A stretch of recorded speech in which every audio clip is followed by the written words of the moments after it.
Hi, my name is Azarrah Karrim. I'm an investigative journalist with News 24, and I'm here today with Jeff Wicks to discuss his new story on Cat Matlala and the Nedbank deal that never was. Hi, Jeff. So you published this story today that talks about Cat Matlala and this Nedbank deal that would see a VVIP lounge at OR Tambo International Airport. Why did you choose to do this story? What's the importance of this?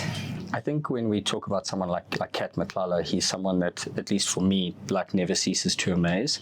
When we started our investigation into his public procurement, that was obviously the focal point. We found him at Tembisa Hospital, and then our focus shifted to a very dubious 360 million rand police health tender, which has now been cancelled. But this is a man who was empire building, essentially. And what these latest revelations tell us is that he wasn't limiting himself to public procurement, and he had many irons in the fire.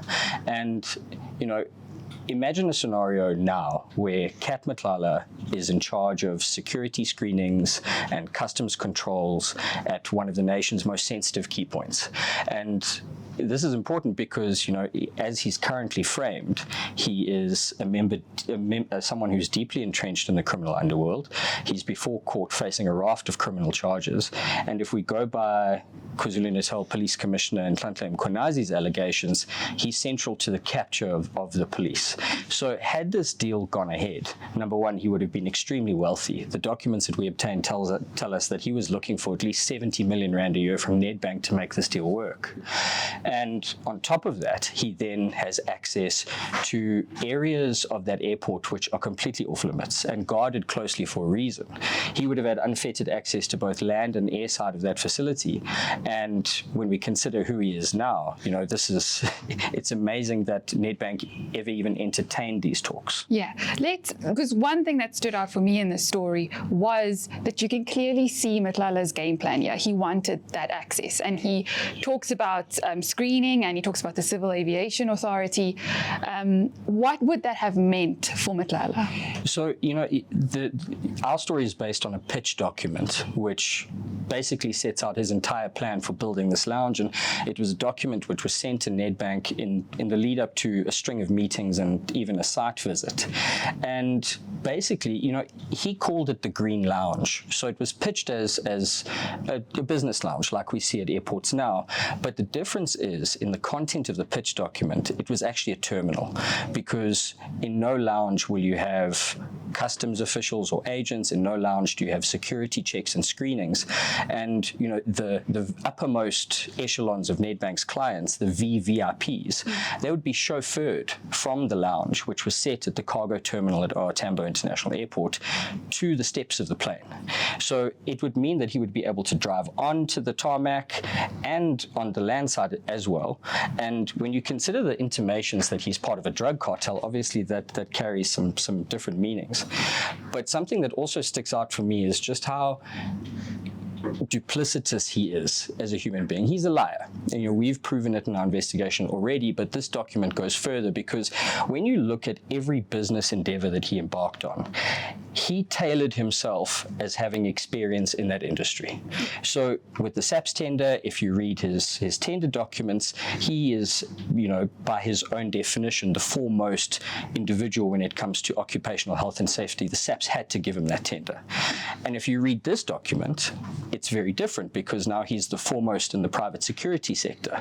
And there are many problems with this document. He talks about having experience in catering, which he would obviously need to run this lounge. He references a restaurant that doesn't exist. He talks about, being involved in event management. Yes, there's supposedly a coffee shop called Breakfast, Lunch and Dinner. It doesn't exist. He talks about having experience in event management at Monte Casino. We can find no records of those events. Right. So he positions himself being economical with the truth in order to secure these deals. Yeah. And, and like I say, 70 million rand a year with access to the airport. That would have been a sweet, sweet deal for Mr. Matlala. Yeah. And it's interesting that you mentioned the drug cartels and that he would have had control over entry and access as well. But I've read this report, this proposal. It, to me, it reads like a high school project. It's not that well done. It's really rudimentary. And as you say, I mean, he was liberal with the truth. It's almost as if he knew he would get a soft landing, as he seems to always know, especially in your last article about the tender profits.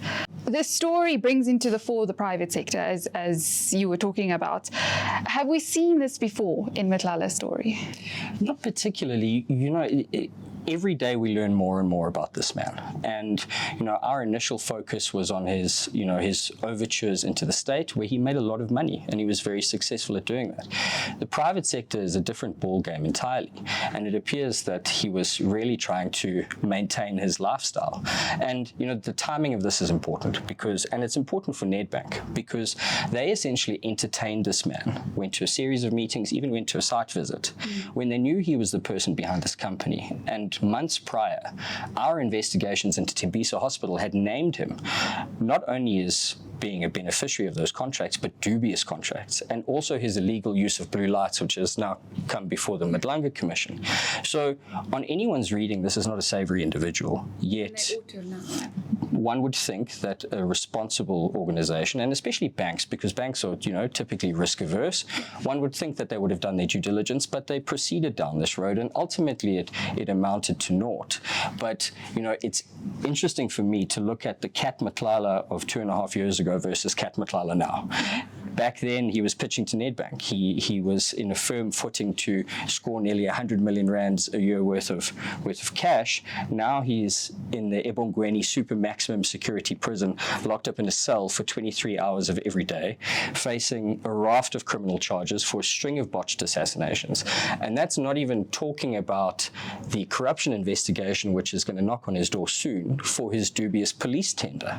So this is someone who's really central to the discourse, and I think will remain central to our discourse going forward, because we're going to see finality, hopefully in the Madlanga Commission and also before Parliament, and he's a protagonist therein.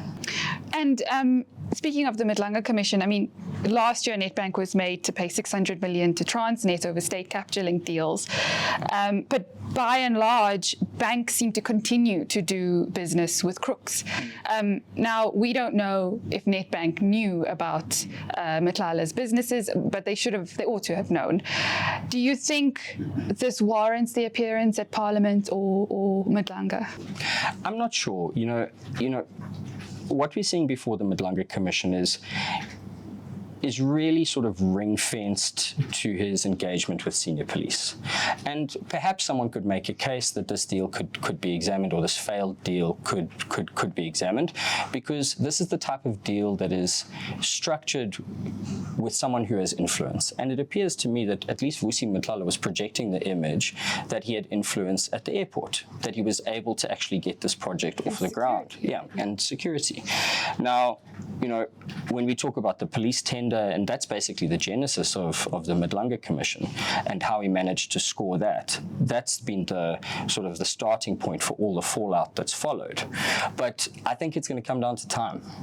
I think the Madlanga Commission won't be able to fall into the same trap that the Zondo Commission did, where they become too broad. And really, it's nice for us to understand the person that Cat Matlala is, because he's so important in our politics at the moment.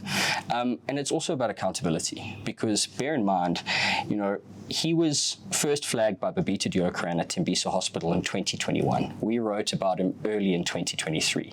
Months later, seemingly without any blight from that, he's pitching to Nedbank for a 70 million rand a year deal, and months after that, he wins a 360 million rand tender. it's hard for me to reconcile that someone with so much murk hanging over his head is able to be so successful. And, one can make the case that had the prosecution of the Tembisa hospital scandal moved at the pace it should have, we probably wouldn't have seen the situation. Well, thanks, Jeff. And thanks to our subscribers, without whom Jeff and everyone here at News 24 Investigations wouldn't be able to pursue these types of stories.